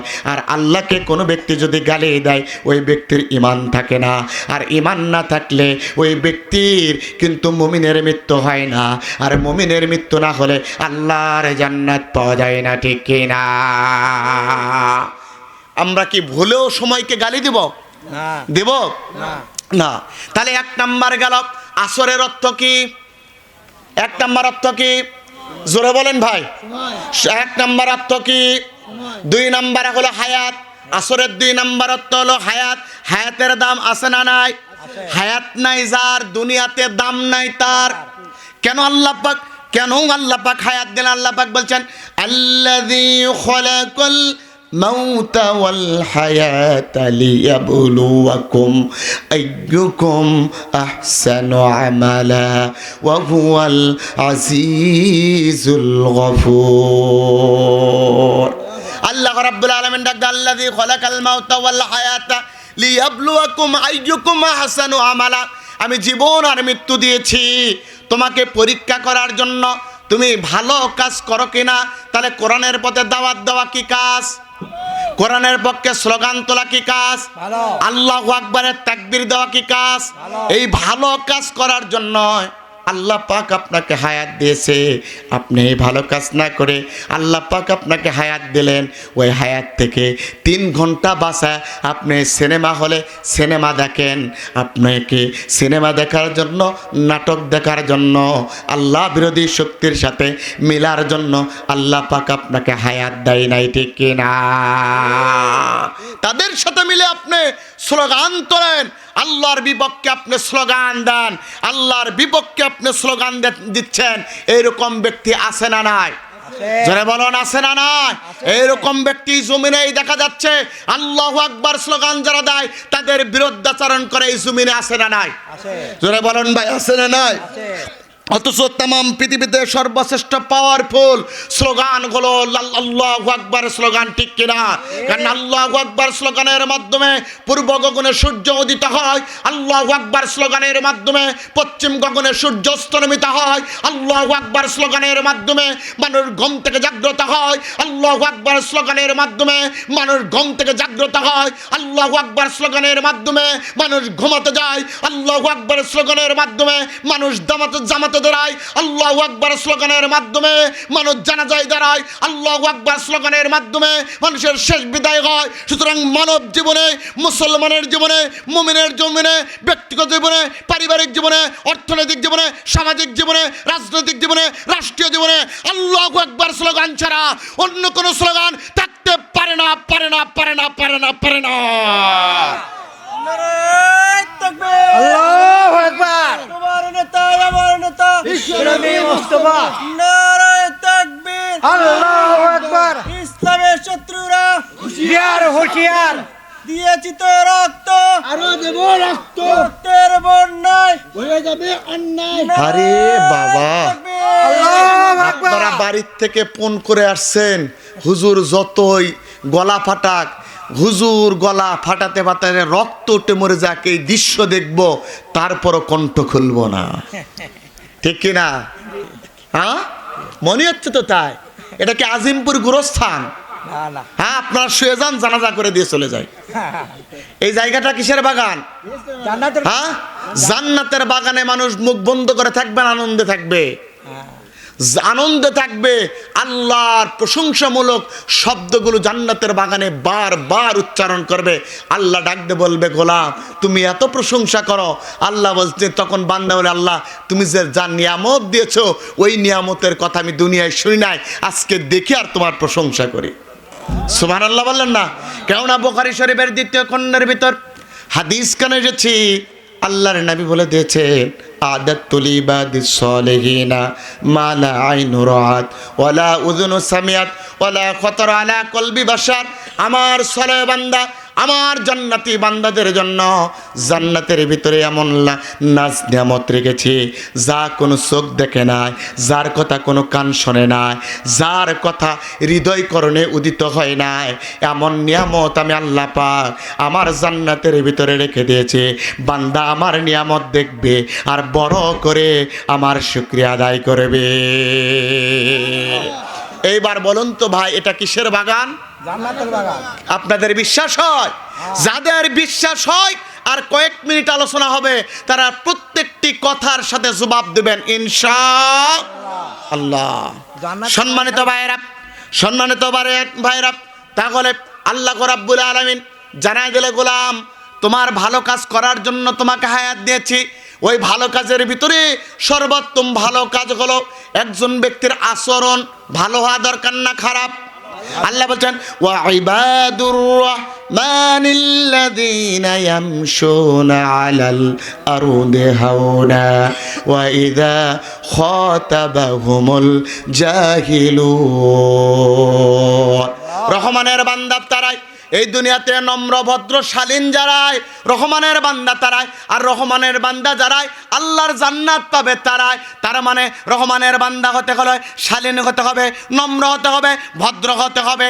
আজকে আপনাকে দুনিয়াতে জান্নাত যদি পেতে চান, দল যদি করতে চান, তাহলে আপনার বিবেক দিয়ে দেখা দরকার কোন দলের ভিতরে নম্রতা আছে, কোন দলের ভিতরে ভদ্রতা আছে, কোন দলের ভিতরে শালীনতা আছে।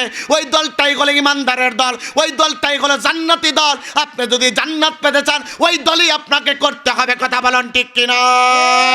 নারায়ে তাকবীর, আল্লাহু আকবার। ইসলামের শত্রুরা নারায়ে তাকবীর, তোমার নেতা আমার নেতা, তোমার নেতা আমার নেতা, দিয়েছি তো রক্ত, রক্তের বন্যায় নারায়ে তাকবীর। আমি ভদ্র হওয়ার কথা কেন বলছি শোনান। এই যে আজকে কিছুক্ষণ আগে আজিজুল হক কলেজে কনসার্ট হলো, রব্বানি নাচে কোমর দোলায়া, আছে না? আছে আছে কিছুক্ষণ আগে শুরু হয়ে গেল, আসাই যায় না, কোরআনের মাহফিলে মানুষ পাওয়া যায় না। আর গানের কনসার্টে দে দে দে ঝাঁকানা কাঁদে, মানুষের অভাব হয় না, আছে না নাই? মানুষের সেই ঢল। রূপবানে নাচে কোমর দোলাইয়া দেখতে যে মেহেদি হাসান নামে সাবগ্রাম বগুড়া সদরের একটা ছেলে চাকুকে ইন্না লিল্লাহি ওয়া ইন্না ইলাইহি কবরুন। বলুন তো ওটা ভালো কাজে গেছে না খারাপ কাজে? জোরে বলুন, ভালো কাজে না খারাপ কাজে? যে ব্যক্তি খারাপ কাজে যাওয়ার পর ওই কাজের উপরে প্রতিষ্ঠিত থাকে আর ওই সময় যদি তার মৃত্যু হয়, ওই ব্যক্তি কোনোদিন জান্নাতে মৃত্যু পাবে না। কেন আল্লাহ পাক বলছেন ভালো কাজে থাকবে যারা, আল্লাযীনা তাতাওয়াফাহুমুল মালাইকাতু তাইয়্যিবিন। আমি আল্লাহ পাক বললাম পবিত্র ফেরেশতাদেরা পবিত্র মৃত্যু দেওয়া হবে। আর যারা সিদাদান গালিজা, আর যারা যারা খারাপ কাজের দিকে ধাবিত হবে, খারাপ কাজে পথ চলবে, খারাপ কাজে একত্রিত হবে, ওই জায়গায় যখন তার মৃত্যু হবে জাহান্নামী ফেরেশতা দ্বারা তার রুহুটা এনে জাহান্নামের ভিতরে দাখিল করে দেব। আর ফেরেশতাদেরকে ডাক বলবো ওয়াসিকাল্লাযীনা কাফারু ইলা জাহান্নামা যুমারা হাত্তা ইযা জাউহা। আল্লাহ ডাকতে বলবে একে ধরো ধরো দলবদ্ধভাবে একা একা আমার জাহান্নামের ভিতরে নিয়ে যাও। তার মানে ভদ্র মানুষ ভালোর দিকে আসে, অভদ্র অশালীন মানুষগুলো খারাপ কাজের দিকে ধাবিত হয়, ঠিক কিনা? আপনারা যারা আছেন এই সমাজের ভিতরে সবচাইতে নম্র ভদ্র জান্নাতি মানুষ, বিশ্বাস হয় আপনার? হ্যাঁ, বিশ্বাস হয় না? প্রমাণ দিচ্ছি আপনাকে বিশ্বাস, আপনি জান্নাতি মানুষ, আমি প্রমাণ দিলাম। আল্লাহর কোরআন হাতে রেখে প্রমাণ দিচ্ছি, আপনারা কান লাগান। আল্লাহর নবী বলছেন মান করাআল কোরআন ফাস্তাজাহারাহু ফাআহাল্লা হালালাহু ওয়া হাররামা হারামাহু আদখালাহুল্লাহুল জান্নাহ। মিশকাতের হাদিস, আবু দাউদ বর্ণনা করেছেন। আল্লাহর নবী বলছেন যে ব্যক্তি কোরআন নিজে পড়ে, মান করাআল কোরআন, যে ব্যক্তি কোরআন পড়লো আর যারা কোরআনের কথা শুনলো, ওই পড়াটা যারা শুনলো, শোনার পর ফাহাল্লা হালালাহু ওয়া হাররামা হারামাহু, হালালগুলোকে হালাল হিসেবে মেনে নিল, হারামগুলোকে হারাম হিসেবে ছেড়ে দিল, আদখালাহুল্লাহুল জান্নাহ, ওই ব্যক্তি মরার পর যাবে আল্লাহর জান্নাতে। এইবার বলুন তো এখানে কথা হচ্ছে কিসের কথা? জোরে বলুন কিসের কথা? আমি বলছি আপনারা শুনছেন। তাহলে এই ব্যক্তি এই মুহূর্তে যদি আমাদের মৃত্যু হয়, আদখালাহুল্লাহুল জান্নাহ, আমাদের যিনি জান্নাত দিবেন তিনি কে? আল্লাহর নবী আরো এক ধাপ বাড়িয়ে বললেন ওয়াশাফাহু ফি আশারাতিম মিন আহলি বাইতিহি কুল্লুহুম কদ আজাবাত লাহুন নার। শুধুমাত্র ওই ব্যক্তি বললে ওরা আর শুনলে ওরাই জান্নাতে যাবে না। যে ব্যক্তি বলল সেই ব্যক্তি তো জান্নাতে যাবে, যে ব্যক্তি শুনল ওই ব্যক্তি তো জান্নাতে যাবে। পুরস্কার হিসাবে আল্লাহ পাক কি করবেন? ওয়াশাফাহু ফি আশারাতিম মিন আহলি বাইতিহি কুল্লুহুম কদ আজাবাত লাহুন নার। যে ওই ব্যক্তি, যে ব্যক্তি জান্নাতি হয়েছে, শুনলেও না বললেও না, যে ব্যক্তি জান্নাতি হয়েছে তাদের পরিবার থেকে যদি 10 জন ব্যক্তি আল্লাহর জাহান্নামের সার্টিফিকেট পায়, জাহান্নামেই হয়ে যায়। যাদেরকে আল্লাহ পাক ফায়সালা দিয়েছে এরা জাহান্নামী। আল্লাহর নবী বলেন কুল্লুহুম কদ আজাবাত লাহুন নার, জাহান্নামী হয়েছে, জাহান্নাম ওয়াজিব হয়েছে এমন 10 জন ব্যক্তিকে ওই কোরআন শুননেওয়ালা, কোরআন বলনেওয়ালা জান্নাতি মানুষ শাফায়াত করে করে আল্লাহর জান্নাতে নিয়ে যাবে। আল্লাহু আকবার। তার মানে আপনি জান্নাতি, আমিও জান্নাতি। আর আমরা যদি এই সময় মারা যাই, জান্নাতে যাওয়ার পর আমাদের পরিবারে যদি কেউ 10 জন ব্যক্তি জাহান্নামে যায়, তাদেরকেও ছাপত করে করে আল্লাহর জান্নাতে নিয়ে যেতে পারবো। এই ফতোয়া জেনে দিয়েছেন তিনি কে? তাহলে 2 নম্বরে ভালো কাজ করা লাগবে। ওই মেহেদি হাসানের মতো গানের মঞ্চে যাওয়া যাবে না। গানের মঞ্চে গেছেন, গান হালাল না হারাম? হারাম জোরে বলুন হারাম না হারাম? হারাম ইন্নাল গিনা ইউনবিতুন নিফাক। গান আল্লাহর নবী হাদিসের ভিতরে বলেন ইন্নাল গিনা ইউনবিতুন নিফাক, গান বাজনা অন্তরের ভিতরে নিফাকি তৈরি করে। আর নিফাক অবস্থায় যে ব্যক্তি থাকে ওটা হলো মুনাফিক। আর মুনাফিকের স্থান হলো ইন্নাল মুনাফিকিনা ফিদ দারকিল আসফালি মিনান নার। মুনাফিকের স্থান হলো জাহান্নামের সর্বনিম্ন স্তরে। সুতরাং আপনি গান বাজনায় যাবেন, গান বাজনা যাওয়া অবস্থায় মৃত্যুবরণ করবেন। গান বাজনা যাওয়া অবস্থায় যদি মৃত্যুবরণ করেন আপনি হলেন মুনাফিক। আর মুনাফিক অবস্থায় যদি আপনি মারা যান, মনে রাখা লাগবে কাফরের চাইতো তলদেশে থাকা লাগবে জাহান্নামের, ঠিক কিনা? তাহলে আপনার সন্তানকে গানের মঞ্চে দিবেন না, আপনার সন্তানকে আপনি অশ্লীলতার মঞ্চে দেবেন না। আপনাদের পিতা হিসেবে দায়িত্ব হলো আপনার সন্তানকে সঙ্গে করে নিয়ে এসে আল্লাহর কোরআনের কথাগুলো শুনে জান্নাতি মানুষ হিসাবে তৈরি করে নিয়ে যাওয়া, ঠিক কিনা? তাহলে দুই নাম্বার অর্থ কি? দুই নাম্বার অর্থ কি? হায়াত। দুই নাম্বার অর্থ কি? এক নাম্বার, জোরে বলুন। দুই নাম্বার, আপনাকে যদি কেউ প্রশ্ন করে কালকে কি শুনে আসলেন, আজকে তো বাংলাদেশে বক্তাদের অভাব নাই, বক্তাদের অভাব নাই। সেই বক্তাগুলো কি গায় না গায়, কি করে কোরআনের কথা বলে ও নিজেও জানে না, ঠিক কিনা? না জানার কারণে জনগণের ভিতরে ইমানি শক্তি জন্ম হয় নাই, আর এই জন্য জালিমগুলো নির্যাতন করতে সাহস পেয়েছিল, ঠিক কিনা? যদি হক বুঝে তাফসীর শুনতো, তাফসীরের আলিমদেরকে নির্যাতন করা তো দূরের কথা, 16 মিনিট আলিমদের উপরে নির্যাতন করার দুঃসাহস দেখাতে পারতো না, ঠিক কিনা? আবার ভাইরা, ওই নির্যাতন আছে, পালায় নাই, আল্লাহ তোমার দরবারেতে, মৌলা তোমার দরবারেতে হাজার শুকরিয়া। হাসিনা পালাইছে দেশটা রাখিয়া, হাসিনা পালাইছে দেশটা সারিয়া। মৌলা তোমার দরবারেতে, আল্লাহ তোমার দরবারেতে জানাই শুকরিয়া। হাসিনা পালাইছে দেশটা রাখিয়া, সৈরাচার পালাইছে দেশটা রাখিয়া, জালেম পালাইছে দেশটা সারিয়া, ঠিক কিনা?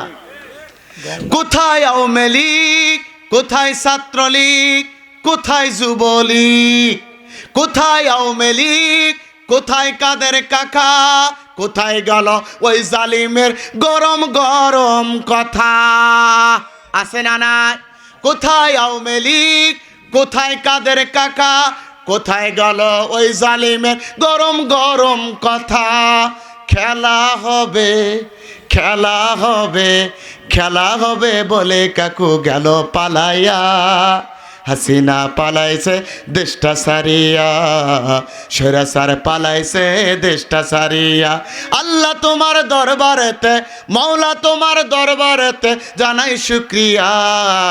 হাসিনা পালাইছে দেশটা সারিয়া, সৈরাচার পালাইছে দেশটা সারিয়া। কেননা আমরা 16 বছর জুলুম, নির্যাতন, নিপীড়ন আর নিষ্পেষণ দেখেছি। আমরা কোনো কথা বলি নাই, বলেছি? চোখ মুজে, বুক মুজে আমরা ছিলাম, আমরা কথা বলি নাই। অথচ 16 বছর আগেই হুঙ্কার দেওয়ার দরকার ছিল, ঠিক কিনা? এই জন্য 3 নাম্বার হলো, 1 নাম্বার হলো সময়, 2 নাম্বার হলো হায়াত, 3 নাম্বার হলো ইতিহাস। ইতিহাস কাউকে ক্ষমা করে, ইতিহাস কিন্তু ক্ষমা করে না। আপনারা ইতিহাসের দিকে তাকান, ইতিহাসের অনেকে আমরা ভুলে যাই। ইতিহাসের জুলুম করেছিল আবু জেহেল, ইতিহাসে জুলুম করেছিল আবু জেহেল, উতবা, সাইবা, মুগিরা, ফেরাউন, হামান, কানন। এরা ইতিহাসে জুলুম নির্যাতন করেছিল। ওই সময়ের নবীগুলো তাদের সেইভাবে জোরালো প্রথম অবস্থায় প্রতিবাদ করতে পারে না। পরবর্তী আল্লাহ রাব্বুল আলামিন যখন নির্দেশ দিয়েছে, প্রতিবাদ করে জালিমকে উৎখাত করেছে। আর ওই ইতিহাস ওই সময় লেখা হয় নাই, কিন্তু তারপরে 50 বছর পরে কিন্তু ফেরাউন, হামান, কানন, নমরুদ সকলের ইতিহাস লেখা হয়েছে, ঠিক কিনা? তার মানে শিক্ষা দেয় যতই আসরের শিক্ষা আমাদের শিক্ষা দেয় ইতিহাস আজ লিখতে না পারলো জুলুমের কারণে নির্যাতনের কারণে আজকে ইতিহাস লিখতে না পারে, কিন্তু 50 বছর ঠিকই জালেমদের ইতিহাস জাতির কাছে তুলে ধরে জালেমদের চরিত্র ফাঁস করা হবে, ঠিক কিনা? প্রমাণ পান না? প্রমাণ 16 বছর মিডিয়া কোনো কথা বলতে পারে নাই, পত্রিকা কোনো কথা বলতে পারে নাই, এখন মিডিয়ায় গেলেই বলে খুনি হাসিনা, হ্যাঁ কয় ফ্যাসিস্ট হাসিনা। অবাক, 50 বছর লাগে নাই, 16 বছরের ভিতরই আল্লাহ গণেশ পাল্টায় দিছে, ঠিক কিনা? গণেশ পাল্টায় দিছে। এই জন্য ইতিহাস কাউকে ক্ষমা করে না।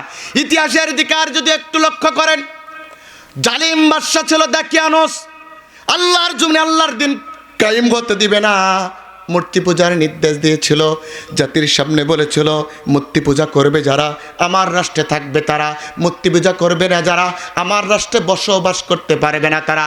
কিন্তু 7জন যুবক বলেছিল না না না, এটা হতে পারে না। আলা লাহুল খালকু ওয়াল আম, সৃষ্টি যা কেবলমাত্র শুধুমাত্র হুকুম চলবে তার, সৃষ্টি যেহেতু মহান রব ওই মালিকের কাছে আমাদেরকে মস্তক অবনত করতে হবে। কেননা ওয়ালা ইনসালতাহুম মান খালাকাস সামাওয়াতি ওয়াল আরদ লা ইয়াকুলুনাল্লাহ। কেননা তাম পৃথিবীর সব কিছু যিনি সৃষ্টি করেছেন তিনি হলেন নবমণ্ডল ভূমণ্ডলের মালিক আমার আল্লাহ। আল্লাহ যেহেতু আমাদের সৃষ্টিকর্তা, আল্লাহ ছাড়া কোনো কারো ইবাদত করা যাবে না, কারো কাছে মস্তক অবনত করা যাবে না। 7 জন যুবক যখন এমন কথা বলেছে, দাকিয়ানোস তাদের কাছে ধরে নিয়ে এসে বলছে তোমাদের ভাষ্যকার তোমরা কি বলতে চাও ভালো করে বলো।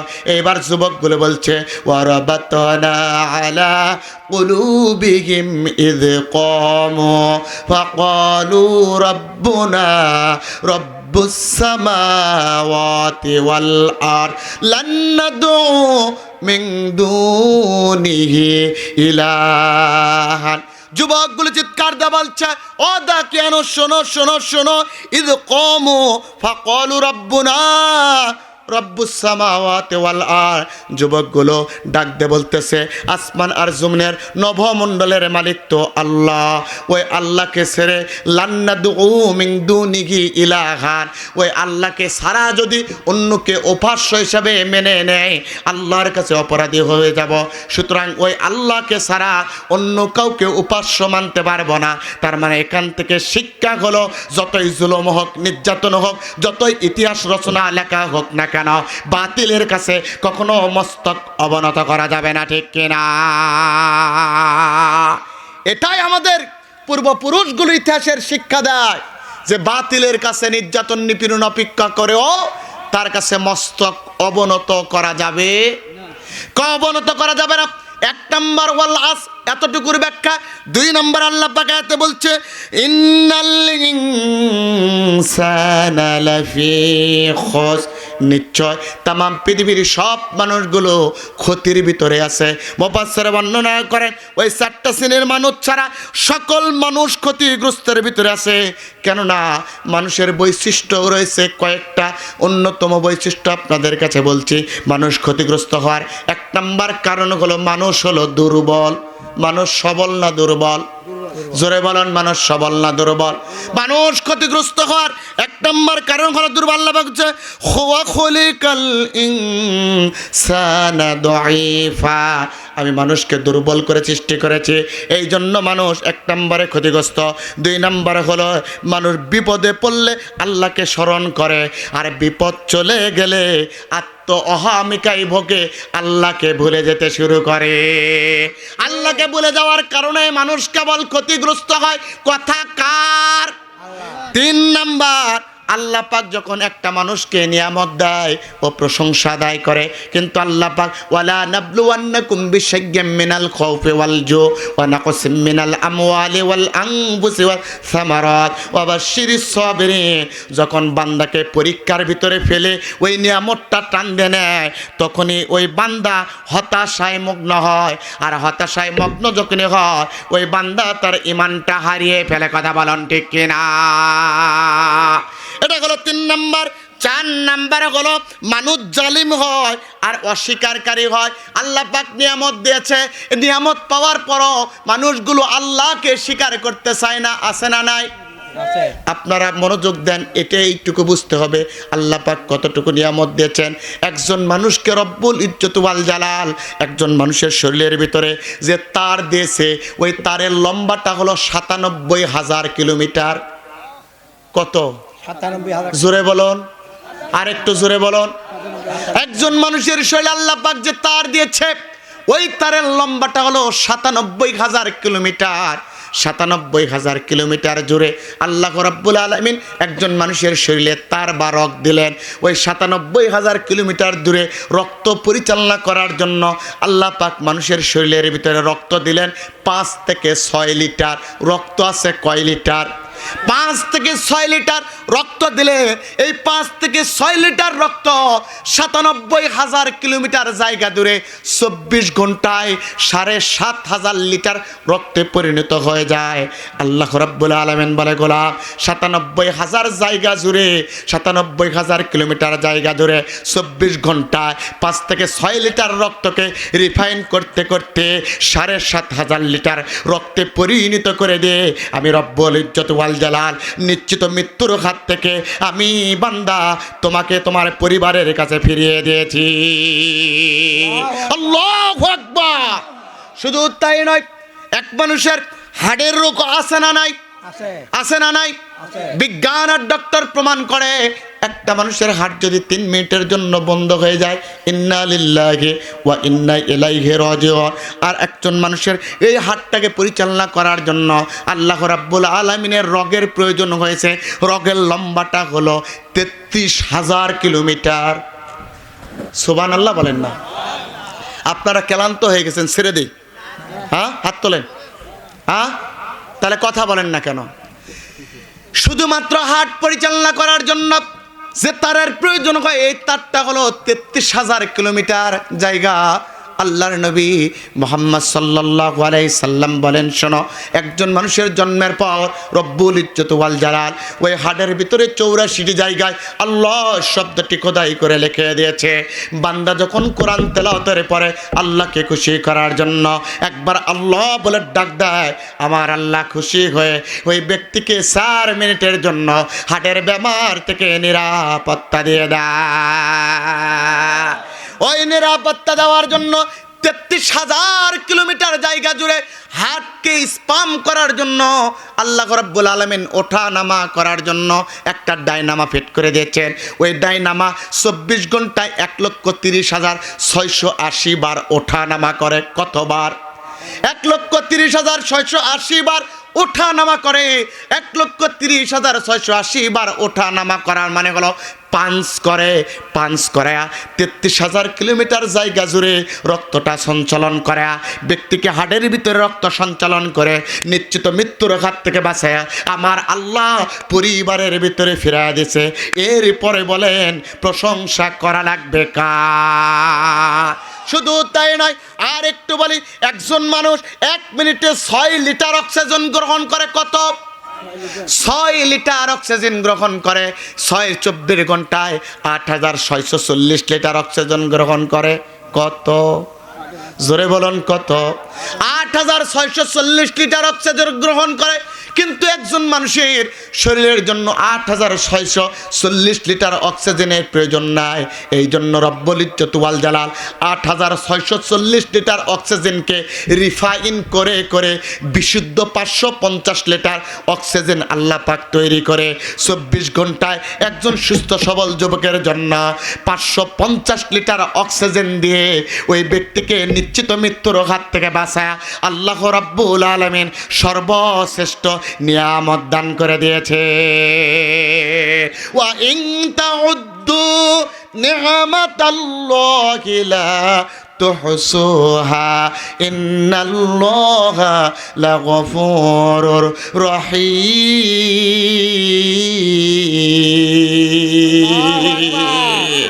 এই জন্য বলুন তো প্রশংসা হবে কার? তাহলে সুখে হোক দুঃখে হোক সর্বাবস্থায় আমরা প্রশংসা করব কার?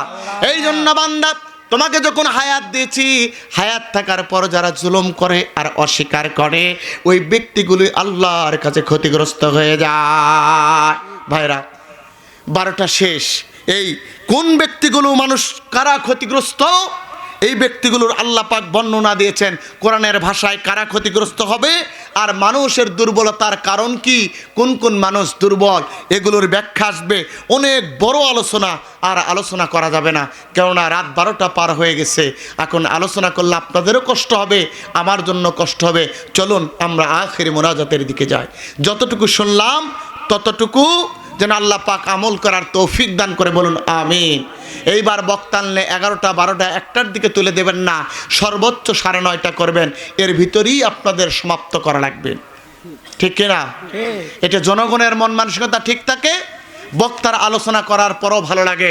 কেননা 11টার দিকে যখন বক্তা আসে, প্রধান বক্তা আসে, তখন শ্রোতা কয় 11টা বাজলো, বক্তা মনে হয় কতক্ষণ আলোচনা করবে, আমার তো বাড়ি দূরে, বাড়ি যাওয়া লাগবে।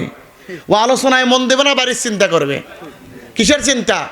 যত বড়ই বক্তা হোক, আমি তো জানি মানুষ ধরে রাখতেই পারতো না, ঠিক কিনা?